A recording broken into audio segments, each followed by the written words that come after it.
ज्ञान सरोवर में आप सभी का फिर से एक बार स्वागत है। और आज मैं लेके आई हूँ फिर से एक बार एक प्रेरक कहानी। कहानी का शीर्षक है सच्ची कृपा। तो चलिए मैं कहानी शुरू करती हूँ। एक बार एक निर्धन ब्राह्मण के मन में धन पाने की तीव्र कामना हुई। वह सकाम यज्ञों की विधि जानता था, किंतु धन ही नहीं तो यज्ञ कैसे हो। वह धन की प्राप्ति के लिए देवताओं की पूजा और व्रत करने लगा। कुछ समय एक देवता की पूजा करता, परंतु उससे कुछ लाभ नहीं दिखाई पड़ता तो दूसरे देवता की पूजा करने लगता और पहले वाले देवता को छोड़ देता। इस प्रकार उसे बहुत दिन बीत गए। अंत में उसने सोचा, जिस देवता की आराधना मनुष्य ने कभी ना की हो, मैं अब उसी की उपासना करूंगा। वह देवता अवश्य मुझ पर शीघ्र प्रसन्न होंगे। ब्राह्मण यह सोच ही रहा था कि उसे आकाश में कुंडधार नामक मेघ के देवता का प्रत्यक्ष दर्शन हुआ। ब्राह्मण ने समझ लिया कि मनुष्य ने कभी इनकी पूजा नहीं की होगी। ये वृद्धाकार मेघ देवता देवलोक के समीप रहते हैं, अवश्य ये मुझे धन देंगे। बस यही श्रद्धा भक्ति से ब्राह्मण ने उस कुंडधार मेघ की पूजा प्रारंभ कर दी। ब्राह्मण की पूजा से प्रसन्न होकर कुंडधार ने देवताओं की स्तुति की, क्योंकि वह स्वयं तो जल के अतिरिक्त किसी को कुछ नहीं दे सकता था। देवताओं की प्रेरणा से यक्ष श्रेष्ठ मणिभद्र उसके पास आकर बोले, कुंडधार, तुम क्या चाहते हो? कुंडधार ने कहा, यक्षराज, देवता यदि मुझ पर प्रसन्न हैं तो मेरे उपासक इस ब्राह्मण को वे सुखी कर दें। मणिभद्र ने कहा, तुम्हारा भक्त यह ब्राह्मण यदि धन चाहता हो तो उसकी इस इच्छा को पूर्ण कर दो। यह जितना धन मांगेगा उसे मैं दे दूंगा।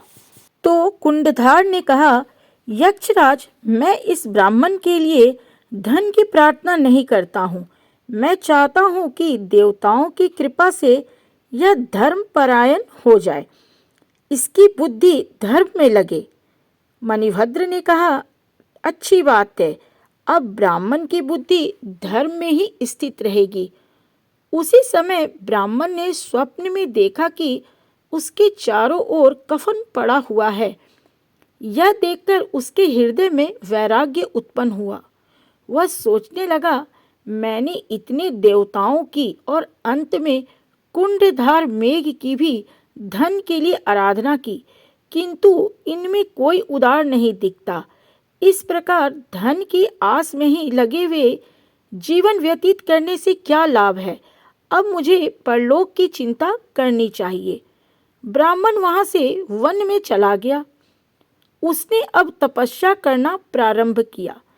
दीर्घ काल तक कठोर तपस्या करने के कारण उसे अद्भुत सिद्धि प्राप्त हुई। वह स्वयं आश्चर्य करने लगा, कहाँ तो मैं धन के लिए देवताओं की पूजा करता था और उसका कोई परिणाम नहीं होता था, और कहाँ अब मैं स्वयं ऐसा हो गया हूँ कि किसी को धनी होने का आशीर्वाद दे दूं तो वह निसंदेह धनी हो जाएगा। ब्राह्मण का उत्साह बढ़ गया। तपस्या में ही उसकी श्रद्धा बढ़ गई। वह तत्परता पूर्वक तपस्या में ही लगा रहा। एक दिन उसके पास वही कुंडधार मेघ आया। उसने कहा, ब्राह्मण, तपस्या के प्रभाव से आपको दिव्य दृष्टि प्राप्त हो गई है। अब आप धनी पुरुषों तथा राजाओं की गति देख सकते हैं।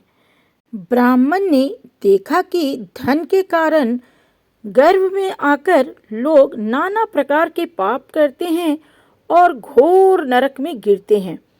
कुंडधार बोला, भक्ति पूर्वक मेरी पूजा करके आप यदि धन पाते और अंत में नरक की यातना भोगते तो मुझसे आपको क्या लाभ होता? जीव का लाभ तो कामनाओं का त्याग करके धर्माचरण करने में ही है। उन पर सच्ची कृपा तो उन्हें धर्म में लगाना ही है। उन्हें धर्म में लगाने वाला ही उनका सच्चा हितैषी है। ब्राह्मण ने मेघ के प्रति कृतज्ञता प्रकट की और कामनाओं का त्याग करके अंत में मुक्त हो गया। तो आज की जो ये कहानी है, इसमें बहुत ही बड़ी शिक्षा छिपी हुई है कि हमें कभी भी लालच में नहीं पड़ना चाहिए, और धन वैभव के लालच में तो बिल्कुल भी नहीं पड़ना चाहिए। हमेशा अपने कर्म पर ध्यान देना चाहिए, अपने धर्म पर ध्यान देना चाहिए। तो आशा है कि आज की कहानी आप सभी को काफ़ी अच्छी लगी होगी। तो एक लाइक, एक कमेंट जरूर कीजिएगा।